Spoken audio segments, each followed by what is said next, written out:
وانا كم مره هقول لكم ان الرزق مش فلوس بس، عملاء زي العسل زي اللي هتشوفوهم دلوقتي دول. جالنا شيف عالمي من هسيبه هو يعرف نفسه. حضرتك منين؟ محمد صبري، المطريه الدهليه. شيف محمد صبري محمد صبري. الدقهلية يا جماعه. نورنا هنا في اسكندريه عشان نستمتع بالاجواء اللي حاصله في اسكندريه، برد بقى والاجواء الجميله دي وطاسات الجبنه السايحه. مبسوط ان حضرتك نورتني، وهناخد ريفيو بعد الاكل. لسه ما اكلش يا جماعه. الشيف بقى طلب ايه؟ طلب طاسه الروز بيف اللي احنا مميزين بيها مع البسطرمه زي ما انتم شايفين كده، روز بيف وبسطرمه، ودي من ارقى الطاسات اللي موجوده عندنا.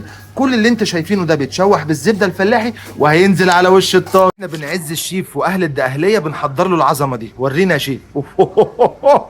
شويه فلفل اسمر كده يا شيف، روق على المسائل.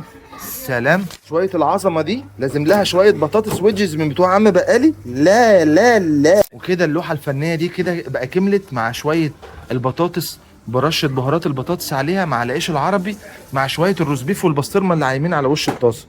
وبألف هنا وشفا اللي هياكل، ولازم اروح اوديهوله بنفسي. يا شيف يلا بينا. ألف هنا وشفا. حاجه الساعه بتاعتك عايزها بطعم ايه؟ طعم ايه عايزها ايه؟ هستنى رايك بعد الاكل.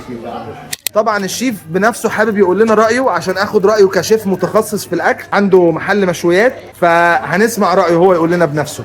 ممكن الطاسه بتتكلم عن نفسها، بس برضه هو يتكلم احسن من الطاسه. قول لي ايه الاخبار؟ هو بصراحه تجربه فوق الوصف. حتى حته النيفه، حته رز البيف، رز بيت الكلاوي دي، الكلاوي، حته اللحمه، حتى تسويتها فوق الممتاز. المصطلحات يا جماعه دي محدش يفهمها غير الشيفات، ماشي؟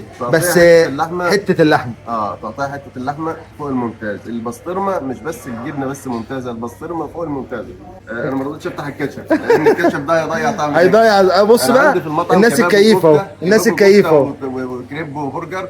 ما بدخلش اي صوصات عند المطعم لان انا بشتغل لحمه بلدي عشان تستمتع باللحمه. شغلك لا بصراحه فوق الوصف. مبسوط ان حضرتك نورتنا، والفيديو ده طار من اسكندريه لاهلنا في الدقهليه.